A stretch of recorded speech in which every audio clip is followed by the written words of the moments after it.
Good evening, everyone, and welcome to another season of Purdue basketball. This is Brian Neubert, live here once again in the pale moonlight of Mackey Arena, following another Purdue basketball game, this one opening up the 2019-2020 season. This will be our goldenblack.com wrap video following Purdue's 79-57 win over Green Bay. The score did change after the game, so if you thought it was 79-58, you were sadly mistaken. It changed. If you're new to the show, let me tell you how this works, okay? Purdue plays a basketball game.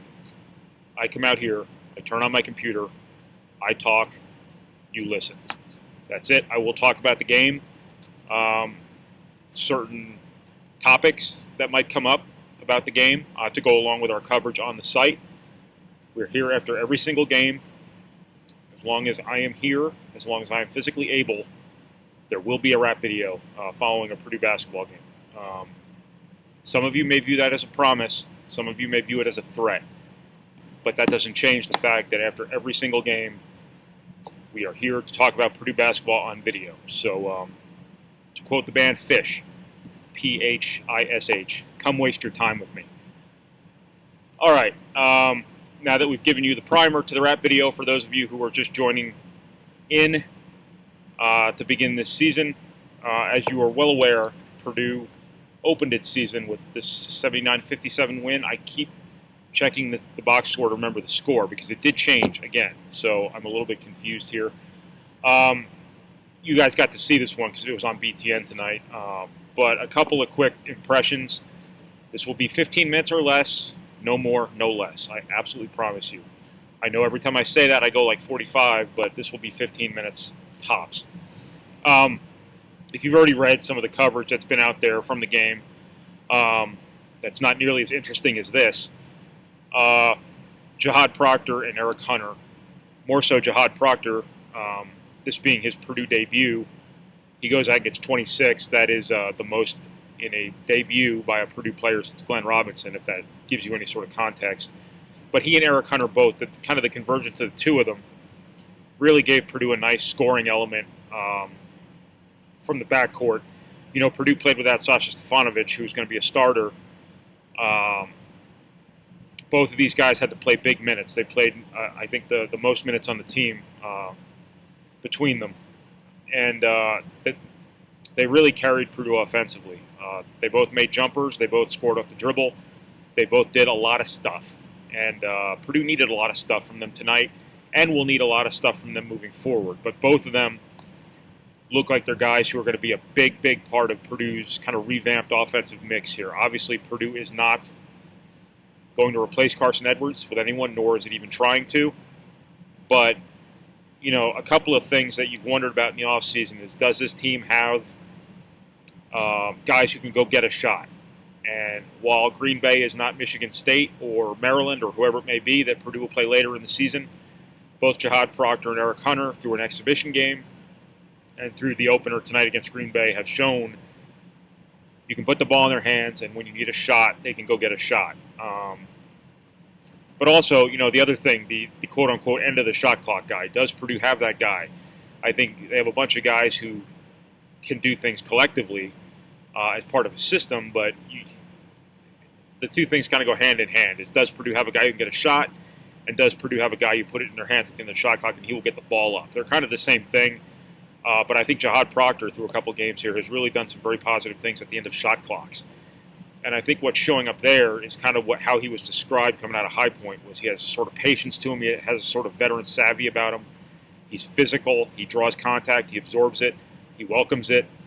Those are the sorts of things that really can matter at the end of shot clocks or in situations where you just need a shot. I think, Matt Painter's talked about how he has to get Proctor to shoot more in practice. That's probably a good problem to have. But also, I think Proctor does a really nice job playing off his shot fake, and I know that's something Purdue fans in particular love. But he's able to get a couple of steps on guys off his shot fake and get up runners. Really, really good offense from an individual perspective. Intermediary offense is going to become more prominent now because there's more intermediary area with the three-point line moving back. So mid-range jump shots, as much as coaches analytics geeks hate them, are going to have to become more prominent. Runners are going to have to become more prominent. And Eric Hunter and Jihad Proctor both look like they bring a lot of different things to the table from an offensive perspective in terms of what they can do, how they can score. And that can really matter for Purdue as it sort of recreates itself offensively. But its foundation, once again, is going to be the post. And I think one thing you saw a little bit of tonight is, the kind of emphasis now on renewed emphasis on deep post position and how that's going to pertain to Matt Harms. That's not necessarily the style of basketball you would immediately think of when you see him, when you've watched him play over the years.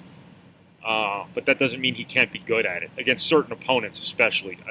Again, Green Bay is not Michigan State, it is not Maryland, it is not even Texas or Marquette, the next two opponents coming up. But Harms looked like he's ready to play that way to a certain extent. He got deep, he got a body on a guy, and Purdue got him the ball, and he scored. And I think Matt Harms is a better back-to-the-basket scorer than he's had a chance to show yet. It's not really been a big part of what he's had to do because last year when Purdue fed the post, it was more often than not to Travion Williams. After that midseason point on, early in the year, Evan Boudreaux got some low post touches, but that's got to be Harms' thing now. And he's always shown a good knack for shooting hooks with both hands, for facing and driving, for kind of doing little things like that. But now becomes more of a deep post position sort of role for him this year, among many. He's going to do a lot of different things. He's still going to be in ball screen offense. He's going to be much more of a pick and pop guy now. As you saw tonight when he made both of his 3-pointers, I'm on record saying he will make at least 25 threes this year. So he's 2 for 2. So my one little prediction is off to a pretty solid start as well. So some pieces are starting to crystallize for Purdue very early on from an offensive perspective, and I think that was a positive development in Game 1 for a team that's playing shorthanded. Sasha Stefanovic is a big part of what Purdue's going to do offensively, I think. Probably their best shooter. I don't know, but that's certainly a reasonable expectation of him. Don't know how long they don't have him. It might be a couple games here. Purdue's down a couple guys because they're redshirting Mason Gillis and Brandon Newman. So Purdue really had to ride Hunter and Jihad Proctor in particular in the backcourt. Those guys delivered and played well to go along with Purdue's obvious strength in the post. Defensively, Purdue is also going to be a bit of a work in progress. You liked what they did in the half court defensively, especially in the first half. And I think that really mattered because I think it kept Green Bay from really setting up its full court pressure as much as it would have liked, which it does off made field goals, but obviously can't when it turns the ball over or misses a three or something. So I think that was a big part of Purdue having a double-digit lead at halftime that they were able to build on in the second half when Eric Hunter and Jihad Proctor went off to open the second half. So Purdue's off to an okay start defensively. I think they have a long way to go. I think you saw Green Bay pick on Travion Williams a little bit. That's going to be, part of the emphasis for him is moving his feet a little bit better. They attack him in transition more than anything. That's a compromising position to be in, obviously. But if that were Matt Harms standing there, and I know comparing the two is not fair, but they probably wouldn't have been so bold as to go right at him in transition. So he's going to have to, Purdue's going to expect a little bit better defensively from him. They're going to need it when the athletes get better, the teams get better, and whatnot. But nobody's perfect coming out of the chute here to open a season. There's a lot of upside with this team, obviously. This is only the first game. I think a lot of positive things were shown. Purdue is turning the ball over way too much. That is obviously going to be an emphasis moving forward. 2 games in a row now, counting an exhibition, and then the opener against Green Bay. 2 opponents Purdue was better than. Purdue had first half spells of turnover problems that really kind of held it back from really separating itself when it could have earlier. It didn't matter against Southern Indiana. The game was already a blowout, but in this game, it mattered in the sense you're only up 13 at the half when you could have been up in the 20s.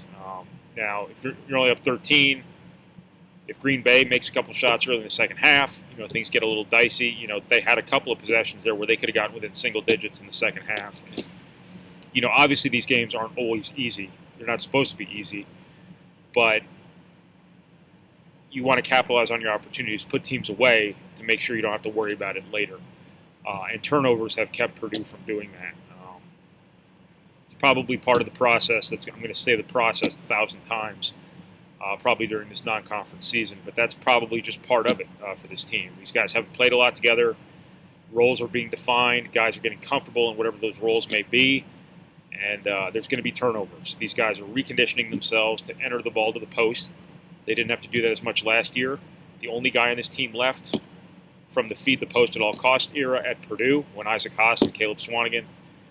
In this case, only Isaac Haas was around, was no Gel Eastern, and nobody else. So a lot of these guys aren't used to feeding the post.